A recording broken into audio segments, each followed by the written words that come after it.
Bienvenidos a su programa Una pausa en el camino, un espacio dedicado al estudio de la Biblia con un enfoque práctico para nuestras vidas. Desde la Iglesia Adventista Central en Dayton, Ohio, un servidor, el pastor Augusto Pérez. Vamos a iniciar el estudio de hoy. Autosuficiencia es el estudio de hoy, pero antes vamos a tener una palabra de oración. Oramos. Cariñoso Padre, nuevamente, Señor, ante tu presencia estamos, suplicamos, Señor, que al cerrar nuestros ojos, tú abras nuestra mente y nuestro corazón para que podamos,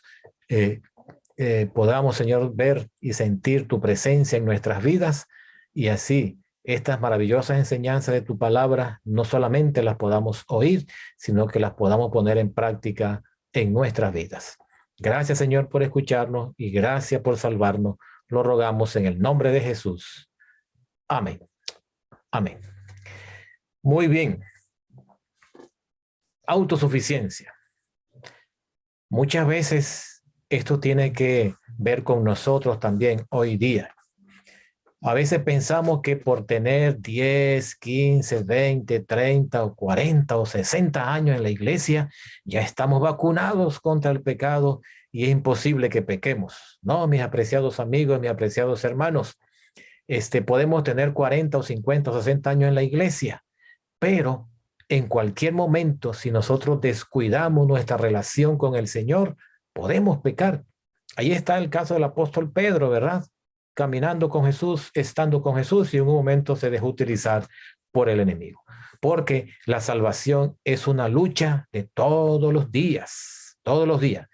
Si yo puedo tener 60 años en el evangelio, pero hoy me aparto del Señor, igualito estoy perdido. Por eso es muy importante entonces que no tengamos o no creyamos que no debemos creer que por el hecho de tener todos estos años ya es suficiente. Hemos alcanzado un tope. No, en la vida cristiana nunca vamos a llegar a un tope. La vida cristiana es un constante crecimiento.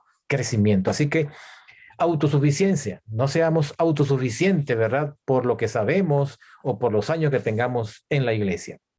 Ahora, en la escritura nos habla el caso de Eva. Eva, cuando escuchó y obedeció la palabra del enemigo. Ahora, ¿cuál fue el problema de Eva?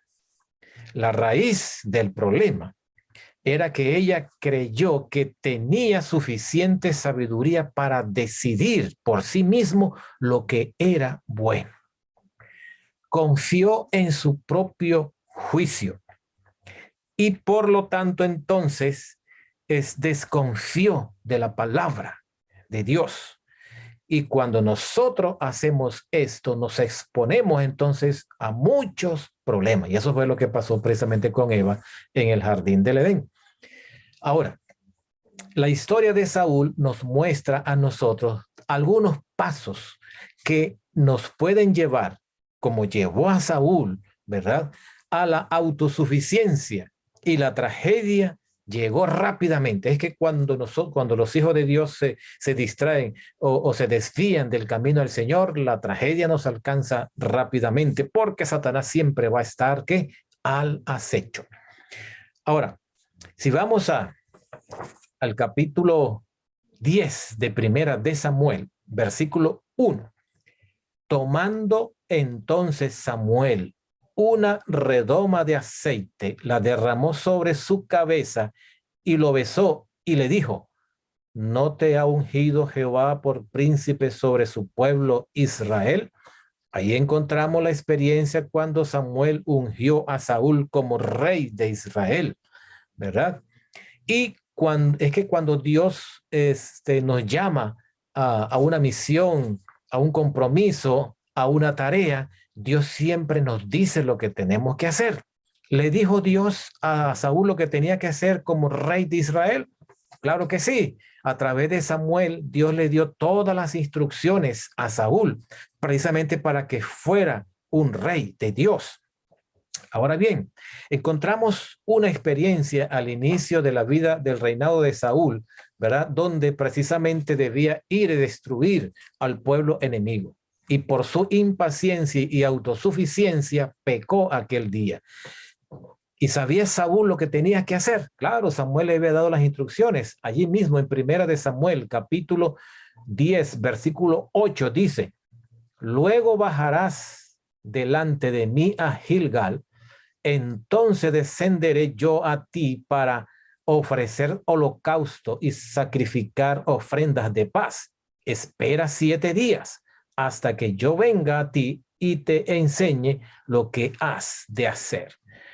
Iban a la batalla con los filisteos y el ejército de Saúl estaba allí nervioso porque los enemigos cada vez más se armaban, formaban un gran ejército y estaban apenas 18.5 kilómetros de distancia, muy cerca ya, y los soldados de Saúl ya sentían miedo y temor porque habían perdido la confianza ya en su rey y no esperaban lograr una victoria en ese momento. Así que ante estas situaciones que se estaban presentando, los soldados comenzaron a desertar del ejército.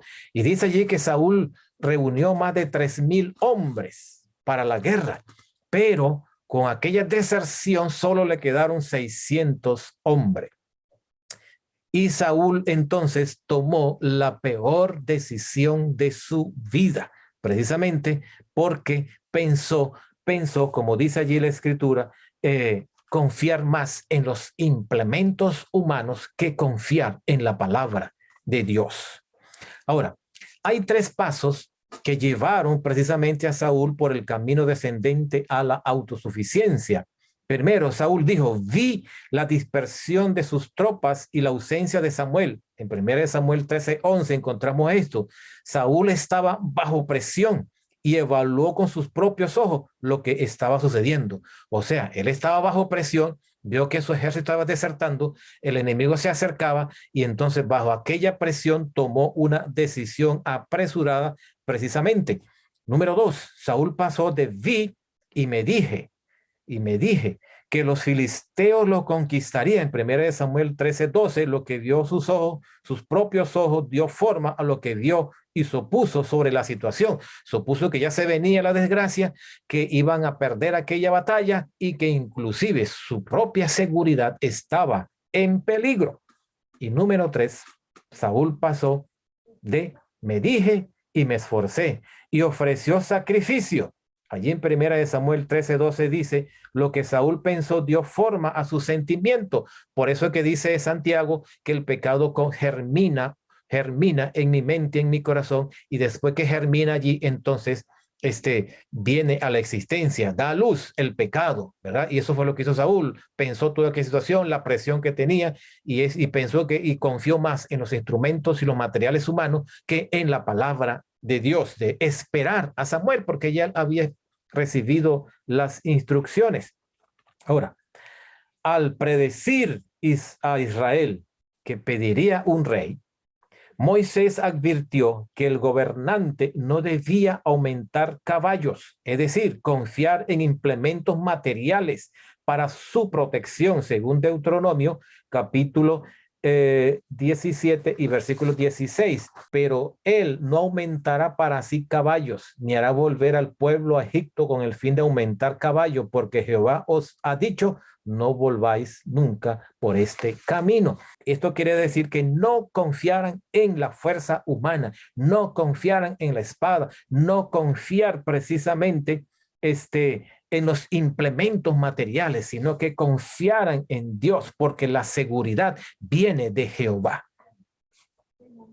La autosuficiencia llevó a Eva a desobedecer la palabra de Dios.